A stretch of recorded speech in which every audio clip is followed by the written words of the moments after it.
Hello guys. आप सब लोग कैसे हो? आशा है आप लोग सब स्वस्थ होंगे। आज जो है ब्लॉग थोड़ा देर से स्टार्ट कर रहे हैं क्योंकि बहू रानी आज कपड़े धुल रही थी, उसमें लगी थी और हम लोग को शॉपिंग करना है नवरात्रि का। तो वही मार्केट में जा रहे हैं, पूजा का सामान वगैरह लेने। सभी लोग साथ में जा रहे हैं, उसके आगे का ब्लॉग दिखाएंगे आप। तो चलिए फ्रेंड्स, सब चलते हैं मार्केट और नवरात्रि की शॉपिंग करने। कल मंदिर भी जाना है और डैडी आ चुके हैं, तो अब डैडी घर पे रहेंगे और हम लोग जाएंगे मार्केट। तो दोस्तों हम आ चुके हैं मार्केट में और कन्या पूजन के सामान के लिए हम लोग मार्केट आए हैं। और देखिए रास्ते में आजकल के लड़कों को पता नहीं क्या हो गया है, कैसे ही बाइक चलाते हैं, सामने चल रहे इंसान को तो कुछ समझते ही नहीं है। और हम लोग ब्लॉगिंग कर रहे थे तो लोग हमें मुड़ मुड़ के देख भी रहे थे।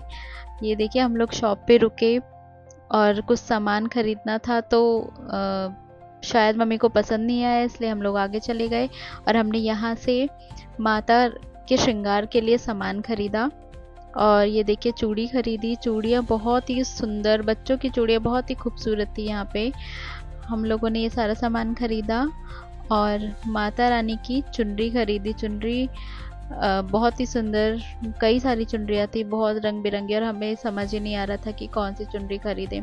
और दोस्तों हम लोगों की तरफ ये मान्यता है कि जिस दिन व्रत होता है उससे एक दिन पहले तोरी खाई जाती है, तोरी की सब्जी बनाई जाती है। तो देखिए मम्मी यहाँ पे तोरी खरीद रही है और हम बहुत ज़्यादा थक चुके थे और घर आ गए थे, तो इसलिए इनके भैया, दीदी के भैया यानी कि मेरे हस्बैंड हम लोगों के लिए पिज़्ज़ा लेके आए थे।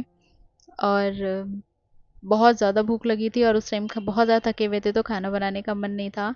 तो हमको एक छोटा सा सरप्राइज़ दिया इन्होंने, क्योंकि मुझे और दीदी को पिज़्ज़ा बहुत पसंद है।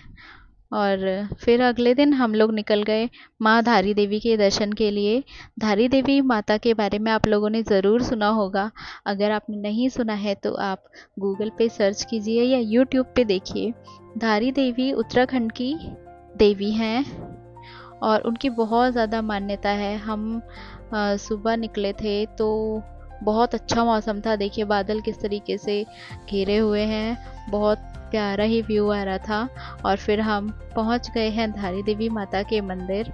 बहुत भीड़ थी, इस मंदिर की बहुत मान्यता है इसलिए यहाँ पे बहुत ज़्यादा भीड़ होती है। ये देखिए मम्मी और मेरे हस्बैंड खड़े हुए हैं लाइन में, हम लोग वेट कर रहे थे अपनी बारी का। और फिर हमने माता रानी के दर्शन किए, अपनी मनोकामना मांगी और फिर हम वापस घर की तरफ आए। बहुत ज़्यादा थक चुके थे हम। और फिर घर पे आते ही इतनी ज़ोरों से बारिश हुई और देखिए कितना सुंदर मौसम है। बारिश बहुत ही ज़्यादा तेज़ हुई, वो तो अच्छा हुआ कि हम लोग पहले घर आ चुके थे। बारिश की बूंदें इतनी प्यारी लग रही हैं, लोग अपनी अपनी छतों पे मौसम का मज़ा ले रहे हैं। हम भी रेन ड्रॉप्स कलेक्ट कर रहे थे। और देखिए बादल अभी भी बिल्कुल काले हैं, बारिश लगातार होती रहेगी मुझे तो लगता है। Hello guys, good morning. तो आई होप आप सभी अच्छे होंगे। तो देखिए आज हमारे यहाँ कितनी ज़बरदस्त बारिश हो रही है। बहुत ज़्यादा गर्मी थी दिल्ली में, बहुत ज़्यादा। तो अब देखिए कितनी प्यारी बारिश हो रही है।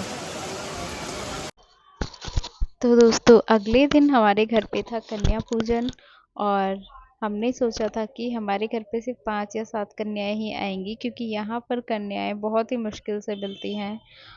लेकिन माता रानी की ऐसी कृपा हुई कि हमारे पास इतनी सारी छोटी छोटी प्यारी प्यारी कन्याएं, माता रानी का रूप हमारे घर पे आया और हमने कन्या पूजन किया। ये छोटी सी प्यारी सी सबसे छोटी कन्या हमारे घर पे आई हुई थी। इसको मैंने हलवा खिलाने की कोशिश करी मगर नहीं खाया। शायद इनका पेट भरा हुआ था और इनका मन लग रहा था अपनी वीडियो बनवाने में, तो ये इधर तरफ ज़्यादा ध्यान दे रही थी, वीडियो की तरफ। उसके बाद कन्या पूजन खत्म होने के बाद हम लोगों ने माता रानी का आशीर्वाद लिया, कन्याओं का आशीर्वाद लिया और इसी के साथ कन्या पूजन खत्म हुआ। और इसी के साथ मैं अपना व्लॉग भी ख़त्म करती हूँ। आशा है आप लोगों को मेरा व्लॉग पसंद आया होगा। अगर आपको मेरा व्लॉग पसंद आया है तो प्लीज़ मेरे चैनल को शेयर कीजिए, सब्सक्राइब कीजिए और लाइक कीजिए, ताकि आगे आगे आने वाली वीडियोज़ आप देख पाएँ। Thank you so much.